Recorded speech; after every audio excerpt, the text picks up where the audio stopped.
Ketemu lagi seperti biasa di sore hari di hari Senin. Kita melanjutkan bahasan tentang kumpulan doa sesuai dengan Al-Quran dan Sunnah. Dan kita masih dalam susunan doa terakhir sebelum salam. Di antara potongannya adalah Allahumma inni a'udzubika min adzabi jahannam.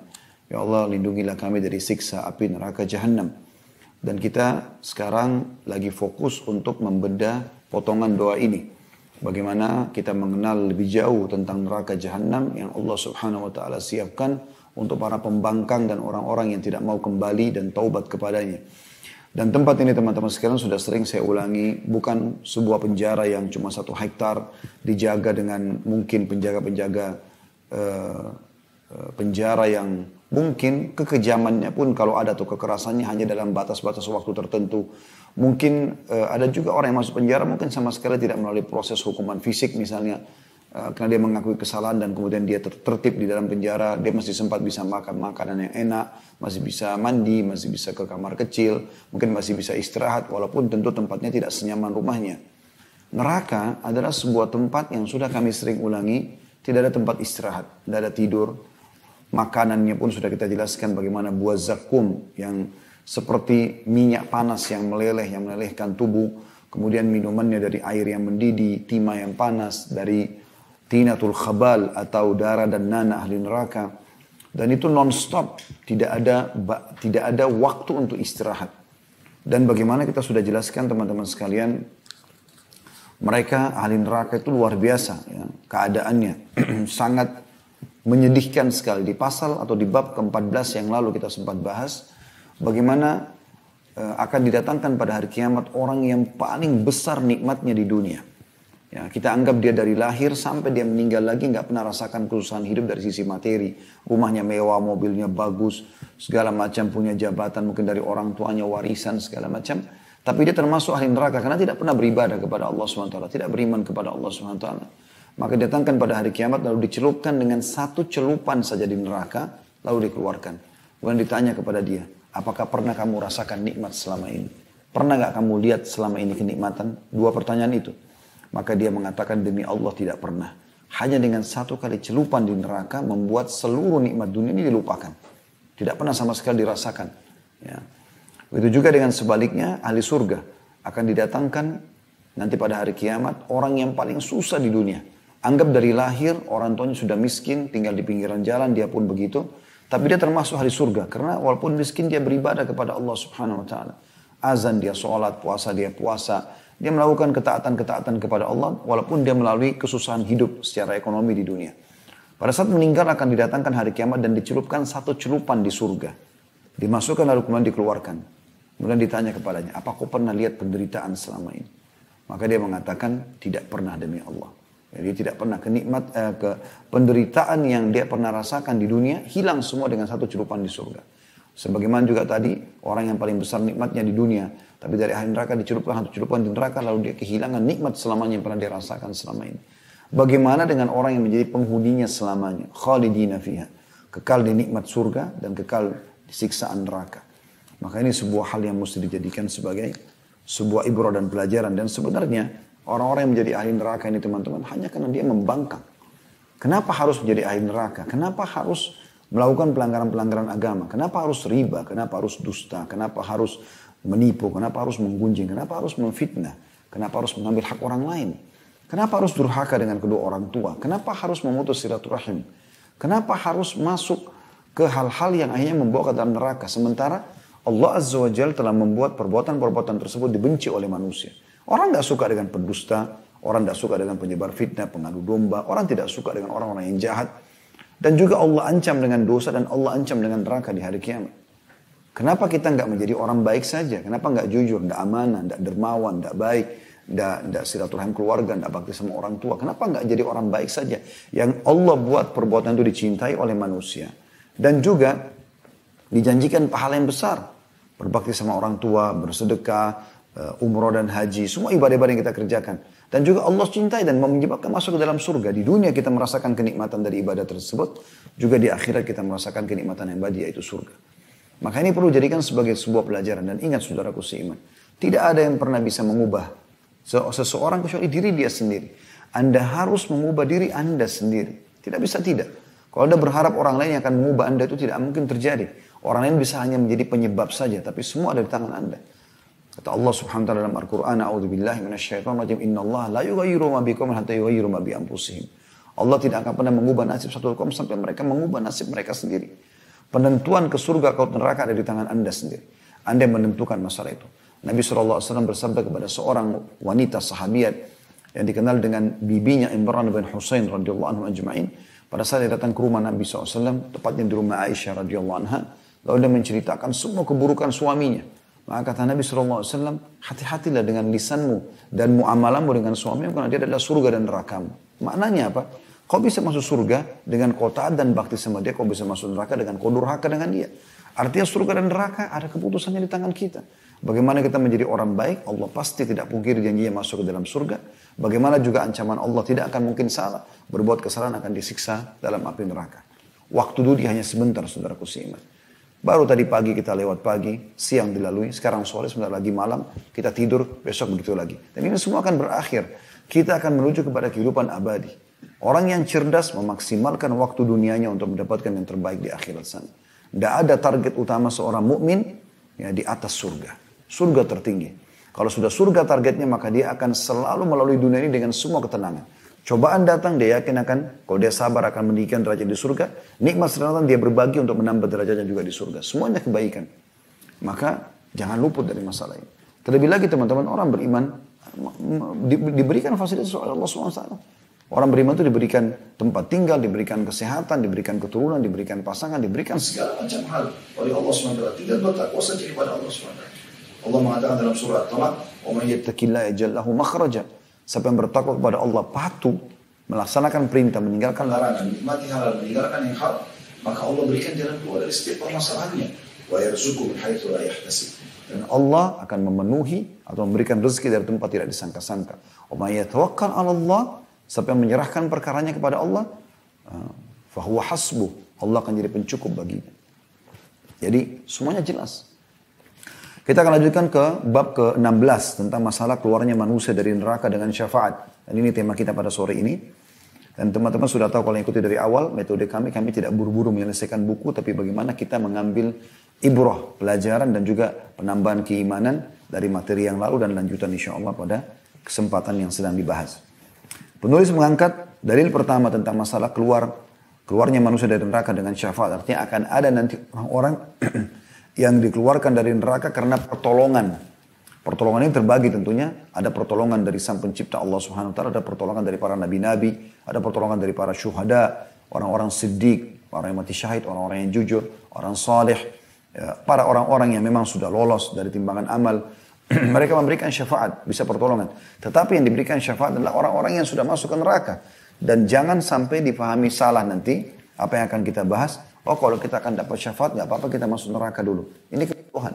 Kenapa Anda mau ya mendapatkan fasilitas, tapi Anda lewat penjara dulu? Untuk apa? Kenapa seperti itu? Kenapa nggak dapat fasilitas tanpa harus melalui penjara? Maka perlu difahami teman-teman sekalian. Jadi ada siksaan yang dia lalui tanpa ada batas berhenti, tanpa ada waktu berhenti 24 jam. Dan Allah alam berapa lama baru kemudian dapat syafaat. Tapi ini juga syaratnya harus seorang muslim. Harus ada sedalam hatinya walaupun seperti biji sawi dari keimanan. Yang kafir, musyrik, munafik, mustahil. Mereka akan kekal selamanya. Penulis mengangkat dalil pertama tentang adanya syafaat atau pertolongan ini, yaitu surat Toha ayat 109.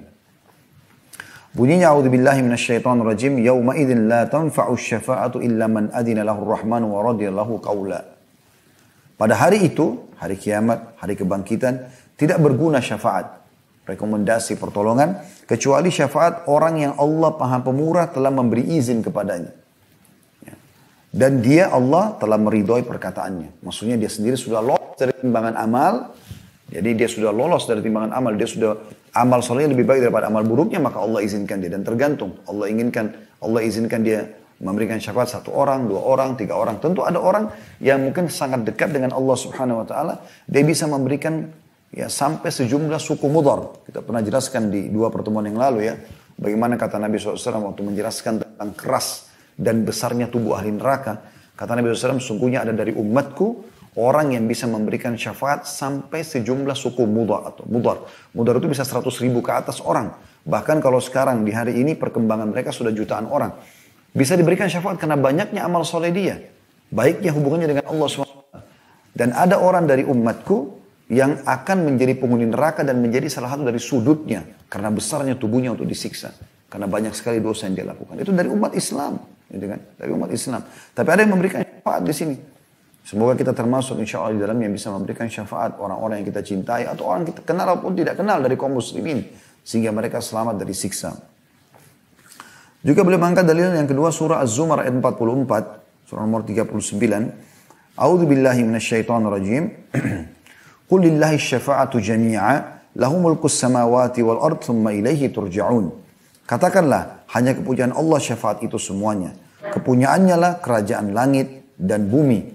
Kemudian kepadanya lah kamu dikembalikan. Jadi saksi bahasan potongan awal ayat, yaitu hanya kepunyaan Allah lah syafaat itu semuanya. Maksudnya hanya Allah yang nanti akan mengizinkan di akhirat untuk memberikan pertolongan. Dan ini luar biasa. Kalau ada orang yang sudah masuk neraka bisa dikeluarkan, itu luar biasa. Ya. Termasuk teman-teman sekalian, cari teman-teman yang baik dan soleh. Bagi wanita solehah, ini bisa menjadi penyelamat dari api neraka. Dalam sebuah riwayat disebutkan, sebelum kita baca lanjutan dalilnya, akan ada orang nanti di hari kiamat di neraka dikeluarkan. Dikeluarkan dari api neraka. Kemudian orang-orang neraka, ada satu ahli surga berkata begini, ya Allah, engkau telah lolos, engkau masuk ke dalam surga. Tapi aku tidak melihat sahabatku si fulan. Sahabatnya kebetulan orang muslim tapi banyak dosanya. Maka di mana ya Allah? Maka Allah pun berkata, carilah saudaramu itu di neraka. Kalau dia ada keluarkan. Sahabatmu itu bukan saudara, ini sahabatnya. Orang tidak ada hubungan kerabat. Kemudian dia pun mencari dan ditemukan lalu dia keluarkan. Pada saat dikeluarkan, ahli neraka bertanya, kenapa si fulan keluar? Karena setiap ada orang dikeluarkan dari neraka mereka saksikan. Dan mereka, oh ini keluar karena ini, karena itu, karena ini. Jadi banyak alasan. Karena memang dosanya sudah bersih. Karena Allah yang menyelamatkan dia. Karena syafaat para nabi-nabi. Maka mereka cari tahu kenapa. Ada apa? Kenapa orang ini dikeluarkan? Apakah ada para nabi-nabi berikan syafaat? Adakah saudara-saudaranya, ya, kerabatnya? Maka mengatakan. Lalu kemudian ditanyakan kepada malaikat pun menjawab, bukan ditanyakan, malaikat menjawab mengatakan sesungguhnya dia memiliki seorang teman yang sudah masuk surga yang meminta dia agar dikeluarkan bersamanya. Maka pada saat itu mereka pun berharap, mereka berharap punya sadiqun hamim kata Allah dalam Al-Quran. Mereka berharap selama dunia punya teman-teman orang saleh, orang baik yang bisa menyelamatkan mereka. Itu harus kita jadikan sebagai target kita. Gak ada lagi teman-teman yang buruk yang akhirnya membawa kita pada kelalaian, pada kesehatan. Karena itu sia-sia saja. Di dunia kita jadi lalai, di akhirat pun kita jadi celaka. Kemudian penulis juga mengangkat dalam surah Zukhruf ayat 86. Ya. Di dalam buku kita seperti biasa di sini tidak ditulis oleh penerbit ayat Al-Qur'annya. Kita coba buka dari aplikasi Al-Qur'an di handphone insyaAllah. Ayat 86 dari surah Zukhruf. Yang bunyinya, A'udzubillahi minasyaitonirrajim. وَلَا يَمْلِكُ الَّذِينَ يَدْعُونَ مِنْ دُونِهِ الشَّفَاعَةَ إِلَّا مَنْ شَهِدَ بِالْحَقِّ وَهُمْ يَعْلَمُونَ. Yang artinya, dan sesembahan-sesembahan yang mereka sembah selain Allah, patung-patung, pohon, apalah, jin-jin, penjaga laut, penjaga sungai, penjaga gua, yang mereka bohong semua, penyembahan itu tidak ada hak ketuhanan mereka sama sekali. Sesembahan-sembahan yang mereka beri sembah, sesembahan-sesembahan yang mereka sembah selain Allah tidak dapat memberi syafaat. Akan tapi orang yang dapat beri syafaat ialah orang yang mengakui yang hak, maksudnya bertauhid kepada Allah dan mereka meyakininya. Ini 3 dalil yang diangkat oleh penulis dari ayat Al-Quran tentang adanya syafaat. Kemudian beliau mulai masuk menyampaikan penjelasan Nabi SAW yang merincikan tentang bagaimana sih syafaat itu sebenarnya pada hari kiamat.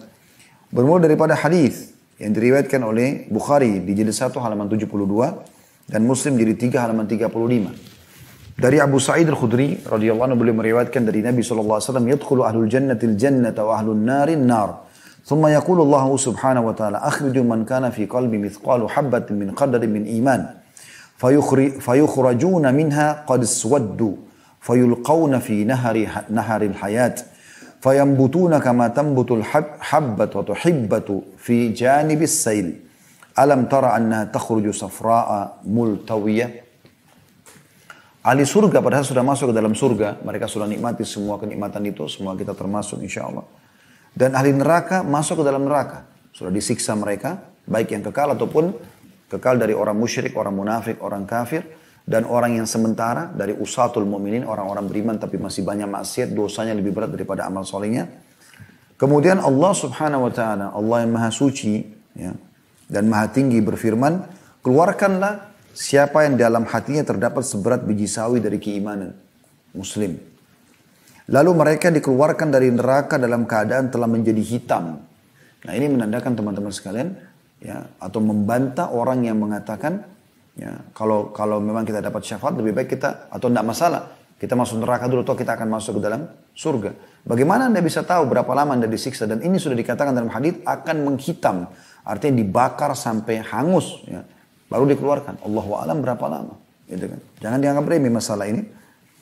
Lalu dikeluarkan mereka dari neraka dalam keadaan telah menjadi hitam.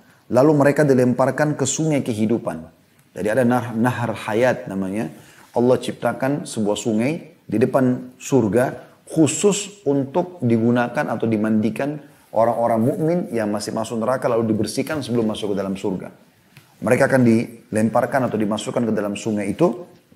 Dalam riwayat lain, ahli surga disuruh memercikkan air itu ke tubuh-tubuh mereka. Ya.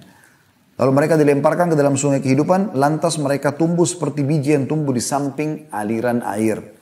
Tidakkah kamu lihat, kata Nabi SAW, bahwa biji tersebut tumbuh dalam keadaan kekuning-kuningan, lagi lemas. Ya. Jadi maksudnya, mereka tadinya sudah tubuhnya hancur, hangus, luka, cacat, segala macam. Begitu ditaruh di sana, mereka akan bersih kembali, tumbuh kembali dari air itu. Kemudian mereka akan tumbuh seperti tumbuhan yang baru tumbuh di pinggir saluran air. Anda lihat di samping got, pinggir jalan, biasa ada tumbuhan-tumbuhan yang kecil baru tumbuh, warnanya kekuning-kuningan, biasanya masih lemas, bisa dipatah, bisa dicabut. Ya. Seperti itulah kondisi mereka yang digambarkan oleh Nabi SAW. Ini kemuliaan juga bagi mereka, karena mereka setelah disiksa, mereka selamat masuk ke dalam surga. Hanya saja, saya sudah katakan tadi, pesan kami, jangan jadi orang seperti ini. Lebih baik masuk surga dari awal, bahkan kalau perlu tanpa hisab. Kemudian selanjutnya hadis riwayat Muslim jadi 17 halaman 37, ini hadis kedua yang diangkat oleh penulis dari sahabat yang sama Abu Sa'id Al-Khudri radhiyallahu anhu, beliau meriwayatkan sabda Rasulullah SAW, adapun ahli neraka yang memang penghuninya, maka mereka tidak mati dan tidak pula hidup di dalamnya. Artinya mereka tersiksa luar biasa. Orang Arab kalau mengatakan orang itu susah sekali, tidak mati tidak hidup, ya.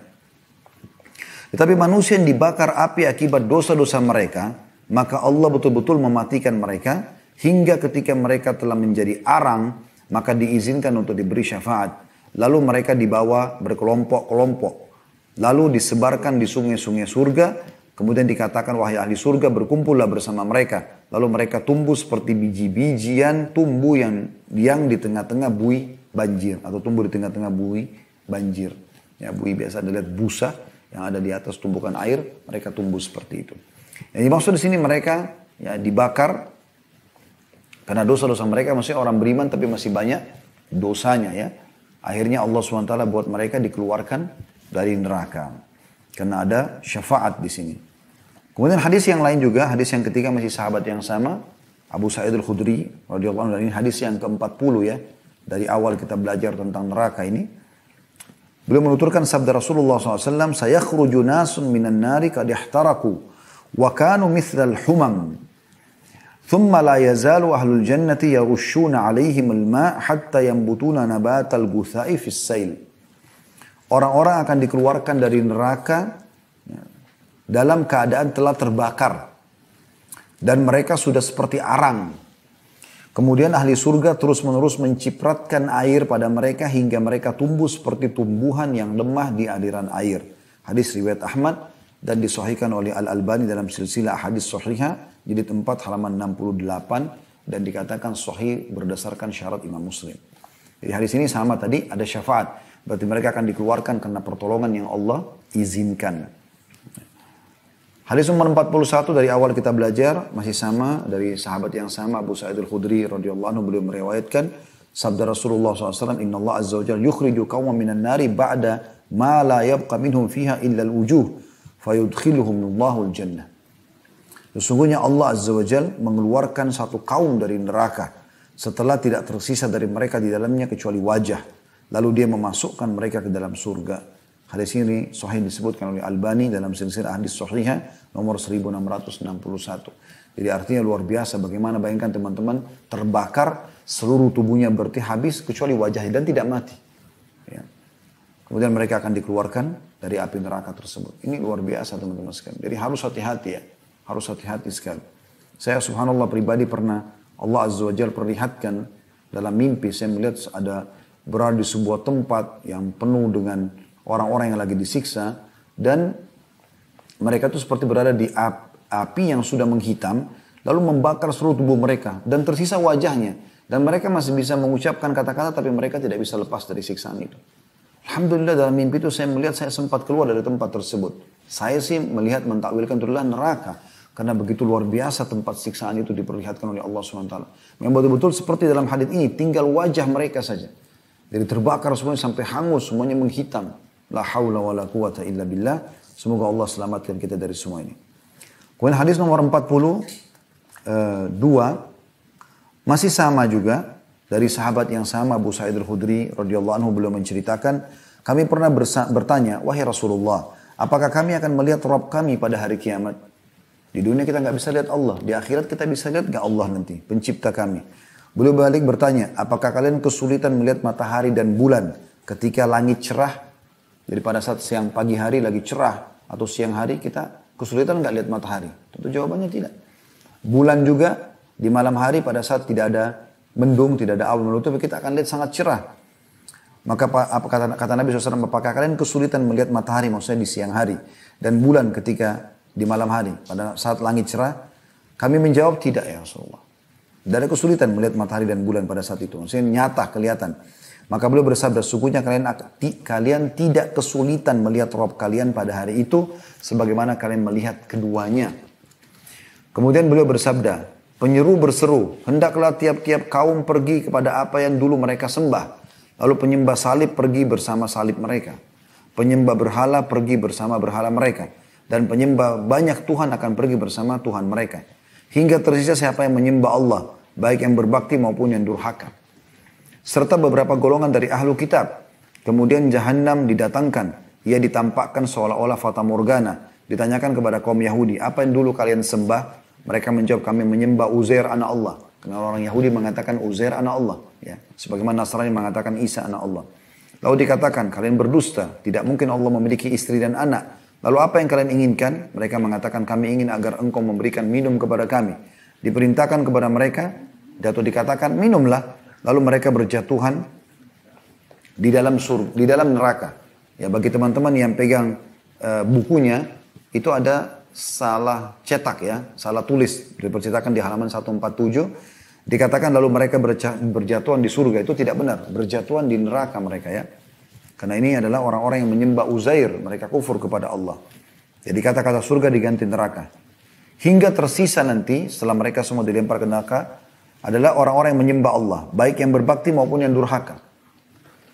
Ditanyakan kepada mereka, apa yang menahan kalian? Sedangkan manusia sudah pergi semuanya. Mereka menjawab, kami dulu berpisah dengan mereka. Dan kami lebih membutuhkan padanya pada hari ini. Ya. Sesungguhnya kami mendengar penyeru berkata, hendaklah setiap kaum mengikuti apa yang dulu mereka sembah. Dan kami sedang menunggu Rabb kami. Lalu beliau melanjutkan, kata Nabi SAW, kemudian Al-Jabbar, Allah yang maha perkasa datang kepada mereka dalam rupa selain rupanya yang mereka lihat untuk pertama kalinya. Seraya mengatakan, akulah Rabb kalian. Mereka mengatakan, engkau adalah Rabb kami. Tidak ada yang berkata-kata dengannya, N-nya kata ganti, besar, kata ganti Allah, kecuali para nabi. Lalu ia menyeru bertanya, apakah antara kalian dengannya atau dengan Allah ada tanda yang kalian kenali? Mereka menjawab, iya, betis. Karena di awal mereka melihat Allah, Allah perlihatkan betisnya. Tentu tidak sama dengan makhluk, tidak bisa kita samakan. Kuasa Allah SWT kita imani ini sebagaimana apa yang Nabi SAW sampaikan sesuai dengan kemahabesaran Allah tentunya. Lalu Allah membuka betisnya. Maka bersujudlah kepadanya setiap mukmin dan tinggal orang yang bersujud kepada Allah karena riya dan sum'ah. Karena ingin pamer saja. Ia berusaha sujud tapi punggungnya menjadi kaku. Kemudian titihan didatangkan. Maksudnya sirat. Ya, jalan dilewati di atas neraka untuk menuju ke surga. Lalu dipasang di antara dua tepi Jahannam. Kami katakan, wahai Rasulullah, apakah titihan itu? Beliau menjawab, licin lagi menggelincirkan. Di atasnya terdapat besi-besi runcing yang dibentangkan lagi memiliki duri yang tajam seperti terdapat di Najd yang disebut dengan Sa'dan. Jadi licin, gelap. Allahu a'lam berapa jauhnya karena melewati neraka jahanam yang sangat besar. Kemudian ada duri-duri yang tajam yang siap ya menusuk orang-orang yang lewat. Orang mukmin di atasnya ada yang seperti sekejap mata. Semoga insya Allah kita termasuk. Ini golongan pertama yang paling mulia. Mereka lewat di atas sirat yang gelap dan licin di atas neraka, sekejap mata sudah sampai ke depan pintu surga. Semoga kita termasuk insya Allah. Ada yang seperti kilat, ada yang seperti angin, ada yang seperti menunggang kuda yang cepat dan berkendaraan. Ada muslim yang selamat, ada yang selamat tapi terkoyak. Ya. Dan ada yang terpelanting ke dalam neraka jahanam karena dosanya lebih berat daripada amal solehnya. Ini tersisa orang-orang beriman saja sebenarnya. Hingga yang terakhir dari mereka berjalan sambil merangkak. Tidaklah kalian lebih menuntut kepadaku tentang hak yang telah jelas bagi kalian dibandingkan seorang mukmin pada hari itu kepada Al-Jabbar atau Allah yang Maha Perkasa. Maksudnya pada hari itu orang-orang berharap bisa selamat dari situ. Karena selamat di atas sirat yang dibentangkan di atas neraka berarti selamat masuk ke dalam surga. Jika mereka semua sudah selamat dan saudara-saudara mereka masih belum selamat, karena ada yang jatuh. Dari orang-orang beriman tadi ada yang jatuh karena dosanya lebih banyak. Ada juga yang terkoyak, selamat tapi terkoyak. Kena karena masih ada dosa-dosa mereka gitu kan. Pada saat mereka semua sudah selamat, yang lolos, berhasil lolos, dan saudara-saudara mereka masih belum selamat, maka mereka mengatakan, wahai Rabb kami, saudara-saudara kami, mereka sholat bersama kami, berpuasa bersama kami, dan beramal bersama kami. Allah subhanahu wa ta'ala mengatakan, pergilah, siapa yang kalian dapati dalam hatinya terdapat seberat 1 dinar dari keimanan, seperti koin dinar, maka keluarkanlah. Dan Allah mengharamkan muka mereka atas api neraka. Maksudnya orang-orang surga ini yang pergi menjemput saudara-saudara mereka itu tidak kena api neraka. Lalu mereka mendatangi saudara-saudara mereka. Sebagian dari mereka telah terbenam di dalam neraka hingga telapak kakinya. Dan hingga setengah betisnya. Lalu mereka mengeluarkan siapa yang mereka kenal. Kemudian mereka kembali. Maka Allah berfirman kepada mereka lagi. Pergilah, siapa yang kalian dapati dalam hatinya terdapat seberat setengah dinar dari keimanan. Tadi kalau satu koin dinar, ini setengah dinarnya, maka keluarkanlah. Lalu mereka mengeluarkan siapa yang mereka kenal. Kemudian mereka kembali, maka Allah berfirman, pergilah. Siapa yang kalian dapati dalam hatinya seberat zarrah dari keimanan. Seperti biji sawi, kecil, seperti debu. Maka keluarkanlah. Maka mereka pun mengeluarkan siapa yang mereka kenal. Abu Sa'id al-Khudri berkata, radhiyallahu anhu, jika kalian tidak percaya kepadaku, maka bacalah firman Allah subhanahu wa ta'ala yang disebutkan dalam surah An-Nisa ayat 40. Yang bunyinya a'udzubillahi minasyaitonir rajim, innallaha la yadhlimu mithqala dzarratin wa in taku hasanatan yudha'ifha. Al-ayah, sungguhnya Allah tidak menganiaya seorang pun walaupun seperti biji zarrah, dan jika ada kebaikan sebesar zarrah, niscaya Allah akan melipat gandakan.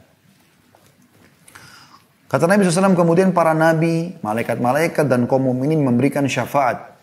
Al-Jabbar mengatakan, ya setelah semua berikan syafaat, maka zat yang maha perkasa Allah mengatakan, masih tersisa syafaatku. Lalu dia menggenggam satu genggaman dari neraka. Bagaimana? Allahu alam. Kita nggak boleh menggambarkan telapak tangan Allah.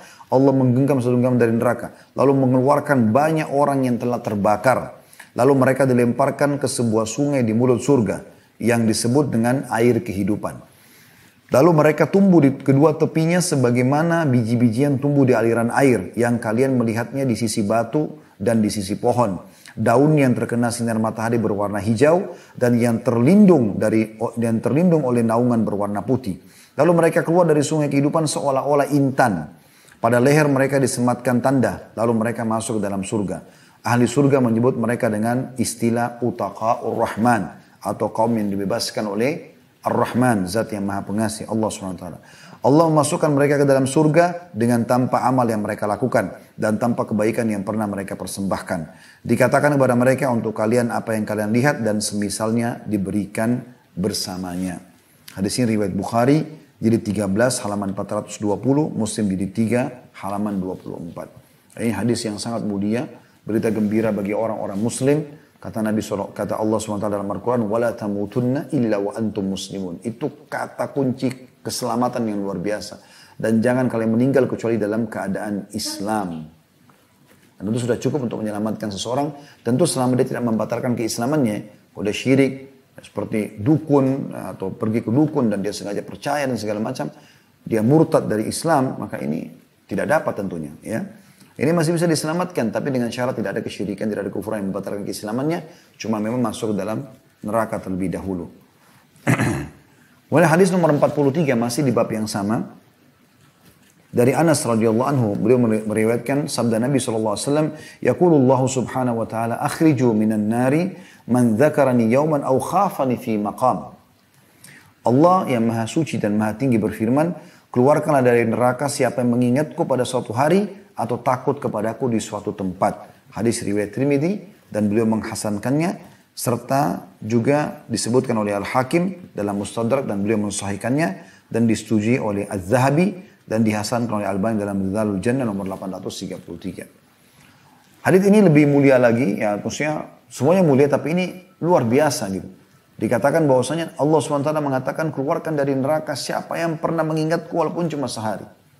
Bisa makna sehari adalah sesaat. Pernah istighfar, pernah taubat kepada Allah. Allah masih bisa keluarkan. Atau pernah takut dengan aku di sebuah tempat. Sebuah kondisi. Dia mau berzina, dia mau menipu, dia mau apa. Kemudian dia berhenti karena dia takut. Maka ini juga satu kata kunci untuk menyelamatkan dia dari api neraka. Hadis nomor 44 dari awal kita belajar bab neraka. Semoga Allah selamatkan kita darinya. Abu Musa al-Ash'ari radhiyallahu anhu meriwayatkan sabda Rasulullah sallallahu alaihi wasallam ketika ahli neraka berkumpul di neraka dan mereka bersama orang-orang yang dikehendaki Allah dari ahli kiblat, maka kaum kafir bertanya, bukankah kalian orang-orang muslim? Jadi nanti di neraka pada saat masuk dalam neraka orang-orang kafir, dimasukkan juga bersama mereka orang-orang muslim tapi banyak dosanya. Maka orang-orang kafir ini berkata kepada orang-orang muslim yang masuk neraka, bukankah kalian adalah orang-orang muslim? Mereka menjawab, benar. Kaum kafir bertanya lagi, lalu mengapa Islam kalian tidak berguna bagi kalian sehingga kalian berkumpul bersama kami di neraka? Maka mereka menjawab, orang-orang muslimnya, kami mempunyai banyak dosa, maka kami dihukum karenanya. Allah mendengar apa yang mereka katakan, lalu memerintahkan agar orang-orang dari ahli kiblat, dari orang-orang muslim, ahli kiblat maksudnya menghadap sholat ke kiblat, ke Ka'bah, dikeluarkan. Ketika ahli neraka melihat hal itu, mereka mengatakan, duhai sekiranya kami dulu sebagai orang-orang muslim, lalu kami keluar sebagaimana mereka keluar. Abu Musa lalu melanjutkan sambil mengatakan Rasulullah SAW membaca, Alif Lam Ra, tilka ayatul kitabi wa Qur'anin mubin, rubama yawaddu alladhina kafaru law kanu muslimin. Surah Al-Hijr ayat 1 sampai ayat 2. Alif Lam Ra, surah ini adalah sebagian dari ayat-ayat Alkitab yang sempurna, maksudnya Al-Quran. Yaitu ayat-ayat Al-Quran yang memberi penjelasan. Orang-orang kafir itu seringkali nanti di akhirat menginginkan kiranya dahulu mereka sempat menjadi orang-orang muslim. Jadi ini sebabnya surah Al-Hijr ayat 1 ayat 2 teman-teman. Sebab turunnya adalah tadi penjelasan Nabi SAW.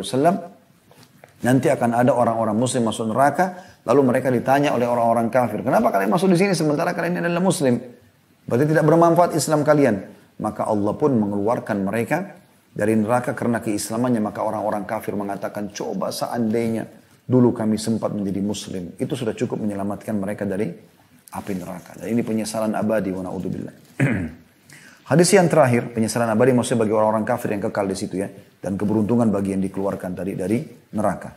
Tapi sekali lagi teman-teman sekalian, mohon kepada Allah masuk surga tanpa hisab. Ini semua adalah penjelasan syar'i bagi orang-orang kemuliaan Allah untuk mengeluarkan orang-orang beriman dari neraka. Tapi kita berharap bersama dengan para nabi-nabi, para syuhada, para orang-orang siddiq, orang-orang saleh yang masuk surga di awal-awal tanpa hisab. Allahu alam berapa ribu tahun mungkin kita sudah nikmati surga baru mereka bisa masuk ke dalam surga bersama kita. Ya, belum tentu juga derajatnya sama. Hadis yang terakhir dalam bab kita adalah nomor 45. Dari awal kita belajar, Anas bin Malik radhiyallahu anhu meriwayatkan sabda Nabi sallallahu alaihi wasallam, "Yakhruju minan nari arba'ah, fayu'raduna 'ala Allah azza wa jalla, fayaltafitu ahaduhum fayaqulu ay rabbi, kuntu ajuka id akhrajtani minha alla tu'idani fiha, fayunjihi Allahu minha." Keluar dari neraka nanti ada 4 orang. Lalu mereka dihadapkan kepada Allah azza wa jalla. Salah seorang dari mereka berpaling seraya mengatakan, "Wahai Rabb, aku berharap kepadamu ketika engkau mengeluarkanku darinya agar engkau tidak mengembalikanku ke dalamnya." Maka Allah pun menyelamatkannya darinya, maksudnya dari api neraka tersebut. Riwayat Imam Muslim, jilid 3, halaman 52 dan Ibnu Abi Asim dalam As-Sunnah, jilid 2, halaman 411. Ya. Jadi ini teman-teman sekalian yang disebutkan oleh penulis tentang beberapa riwayat yang berhubungan dengan masalah syafaat. Ya.